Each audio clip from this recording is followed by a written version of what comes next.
Halo teman-teman semua, selamat datang dan jumpa lagi bareng kita admin Yuna di channel Yuzurunime. Oke, pada kesempatan video kita kali ini, Mimin akan membahas seluruh alur cerita dari anime Kimei Seikatsu episode terakhir. Dan seperti biasa, bagi teman-teman yang belum subscribe, kami harap dukungan subscribe dan like-nya dari teman-teman. Oke, tanpa lama-lama lagi, berikut pembahasannya, and so let's go.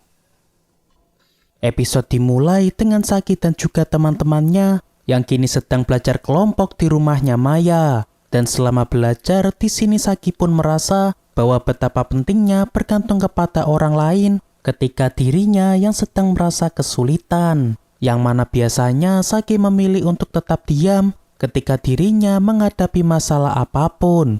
Beberapa saat pun berlalu. Saat ini kita diperlihatkan Saki dan juga Shinjo yang kini sedang belanja bersama di Indomaret untuk membeli beberapa jajan kepada teman-teman mereka. Lantas ketika Shinjo membawakan barang yang berat-berat, di sini Saki pun mengatakan kepada Shinjo bahwa Shinjo merupakan pria yang gentleman. Shinjo yang tahu pun tentu merasa sangat senang karena ia yang dipuji oleh orang yang ia sukai. Lalu di saat yang sama, rupanya saat ini Yuta tengah memandangi Saki dari jendela karena kini ia sedang berada di restoran bersama Fujinami. Yang mana sepertinya di sini Yuta merasa agak cemburu karena melihat Saki yang sedang pergi jalan-jalan bersama pria lain. Fujinami yang melihat Yuta pun di sini sadar bahwa sepertinya Yuta sedang ada masalah. Yang mana sejak dirinya bertemu dengan Yuta kemarin, Yuta seperti sedang kabur dari sesuatu dan mencoba mencari perlindungan dari seseorang. Dan ternyata alasan Fujinami berpikiran seperti itu karena dulu dirinya pernah di posisi yang sama seperti Yuta saat ini. Lantas di sini Fujinami pun bertanya, apakah Yuta sedang ada masalah dalam hal percintaan? Yang mana hal ini bisa Fujinami tebak karena seolah Yuta sedang mencari gadis lain yang bisa ia gunakan sebagai bentuk pelampiasan. Lantas di sini Yuta pun menjelaskan bahwa dirinya kini tengah jatuh hati kepada seseorang yang sebenarnya ia tidak boleh untuk jatuh hati kepada orang tersebut. Lalu karena sepulang les nanti mereka tidak ada kegiatan, sehingga di sini Fujinami pun meminta kepada Yuta untuk pergi bersamanya ke suatu tempat sepulang les nanti. Yuta yang tahu pun mengiyakan permintaan dari Fujinami karena sepertinya ada hal yang penting ingin Fujinami sampaikan kepada dirinya.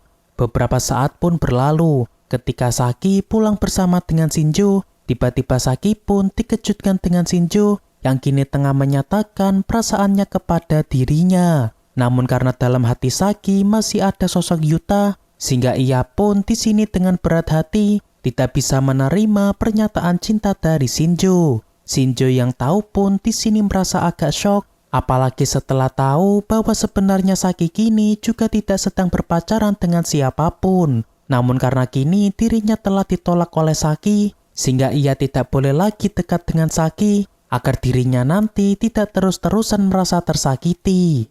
Dan setelahnya di sini Saki kembali teringat dengan perkataan dosen dari Shiori, yang mana kala itu dosen Shiori sempat mengatakan bahwa jika Saki punya perasaan suka terhadap seseorang, dan sampai saat ini perasaan tersebut masihlah awet, maka Saki jangan sampai untuk membuang perasaan tersebut. Oleh sebabnya, tadi dirinya sengaja menolak pernyataan dari Shinjo karena di dalam hati Saki masih ada sosok Yuta. Hari pun semakin larut. Saat ini kita diperlihatkan Yuta dan juga Fujinami yang kini sedang jalan-jalan di sekitar Shibuya. Lantas di sini Fujinami mulai membahas sikap dari Yuta yang terlihat agak mirip dengan dirinya dulu. Yang mana melihat cara dari Yuta menilai sesuatu seolah Yuta tumbuh tanpa dampingan dari seorang wanita, atau dalam hal ini adalah seorang ibu.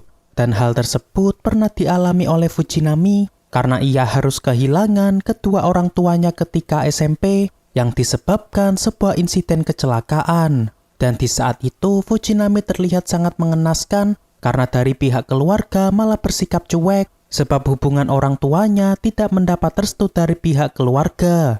Dan di posisi itu Fujinami sempat menyerah dengan hidupnya karena tidak ada siapa-siapa lagi yang mau untuk bersama dirinya. Namun untungnya ada satu bibinya yang perhatian kepada dirinya sehingga ia pun dirawat oleh bibinya tersebut. Lantas di sini Fujinami pun mengatakan kepada Yuta bahwa sebenarnya Yuta bukanlah tidak percaya lagi dengan seorang wanita, melainkan Yuta hanya ingin lari dari masa lalunya. Dan alasan Fujinami bisa berpikiran seperti itu karena dulu ia pernah ditegur oleh bibinya untuk segera berdamai dengan perasaannya, yang mana sepertinya bibinya sudah tahu bahwa setiap malam dirinya selalu saja menangis dan beberapa kali merasa mau menyerah dengan hidupnya. Dan pada akhirnya Fujinami berhasil berdamai dengan masa lalunya sehingga membuatnya kini bisa kembali bangkit tanpa harus lari dari masa lalunya lagi. Lantas di sini Fujinami menyarankan Yuta untuk berani mengungkapkan perasaannya daripada Yuta harus selalu merasa tersiksa karena Yuta yang selalu memendam perasaannya. Dan di sini awalnya Yuta merasa tetap tidak bisa untuk mengungkapkan perasaannya karena Saki yang merupakan adik tirinya. Namun setelah Yuta pikir-pikir lagi, apa yang dikatakan Fujinami ada benarnya juga, bahwa sebenarnya ia hanya sedang lari dari masa lalunya karena melihat sikap ibu kandungnya dulu kepada ayahnya. Dan semenjak Yuta yang bertemu dengan Saki, akhirnya Yuta pun mulai bisa terbuka lagi kepada wanita karena keberadaan Saki yang selalu ada bersama dirinya. Namun seiring berjalannya waktu, perasaan Yuta kepada Saki malah berubah menjadi sebuah cinta, sehingga membuat Yuta pun bimbang karena Saki merupakan adik tirinya. Hari esok pun tiba, karena semalam Yuta sehabis mendapat dorongan dari Fujinami, sehingga ketika sarapan di sini Yuta pun mengatakan kepada Saki bahwa sebenarnya ia memendam perasaan suka terhadap Saki. Saki yang mendengarnya pun di sini merasa sangat terkejut dengan yang baru saja dikatakan oleh Yuta. Namun di sini Saki berusaha meyakinkan Yuta bahwa mungkin perasaan Yuta tersebut bukanlah dalam hal romantis, melainkan bentuk kasih sayang sebagai kakak beradik, yang mana meskipun sebagai seorang saudara, terkadang bisa saja saling merasa cemburu ketika saudaranya bersama dengan orang lain. Namun di sini Yuta berusaha menyangkalnya bahwa di saat ia yang melihat Saki bersama Shinjo kemarin, di sini Yuta pun merasa agak cemburu karena dirinya selama ini memendam perasaan suka terhadap Saki. Dan di sini Saki pun tidak bisa menyangkalnya, apalagi setelah tahu bahwa semalam Yuta sehabis bersama gadis lain, sehingga membuat perasaan dari Saki pun kini jadi tak karuan. Lantas kini Saki pun berlari menuju ke kamarnya agar Saki bisa menenangkan dirinya sejenak. Yuta yang tahu pun kini juga pergi ke kamar Saki agar mereka bisa membahas tentang perasaan mereka berdua. Namun di sini Yuta pun merasa kebingungan karena Saki yang kini malah mengurung dirinya di kamar. Lalu setelahnya akhirnya Saki mau membukakan pintunya dan mengajak Yuta untuk masuk ke kamarnya. Lantas di sini Yuta pun merasa sangat terkejut karena Saki yang kini tiba-tiba memeluk dirinya, yang mana di sini Saki merasa bahwa Yuta membutuhkan sosok wanita di sampingnya karena selama ini Yuta selalu memendam perasaannya seorang diri. Lantas di sini Saki pun mengatakan bahwa dirinya sama-sama merasa senang jika Yuta menganggapnya sebagai adik tirinya ataupun Yuta memang suka kepadanya dalam hal romantis. Yang mana di saat yang sama, karena dulu Saki memang sempat suka kepada Yuta dan ia yang kini telah menerima Yuta sebagai kakaknya, sehingga Saki pun tetap merasa senang jika Yuta menganggapnya sebagai adik tiri ataupun sebagai kekasihnya. Namun tetap saja tidak bisa dipungkiri bahwa Saki seringkali merasa cemburu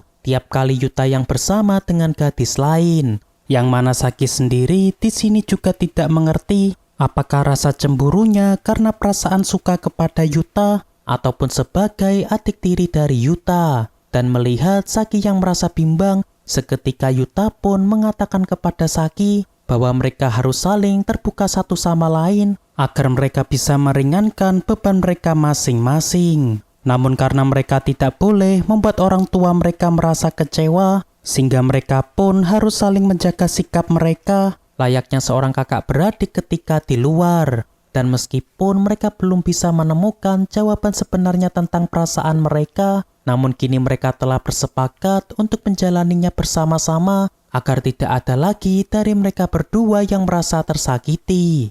Oke, untuk pembahasan anime Kimesekatsu episode terakhir cukup sampai di sini. Terima kasih buat teman-teman yang telah setia nonton pembahasan anime Kimesekatsu kami sampai selesai. Dan akhir kata, mohon maaf kalau ada kesalahan. Kami admin Yuna pamit undur diri. See you in the next video.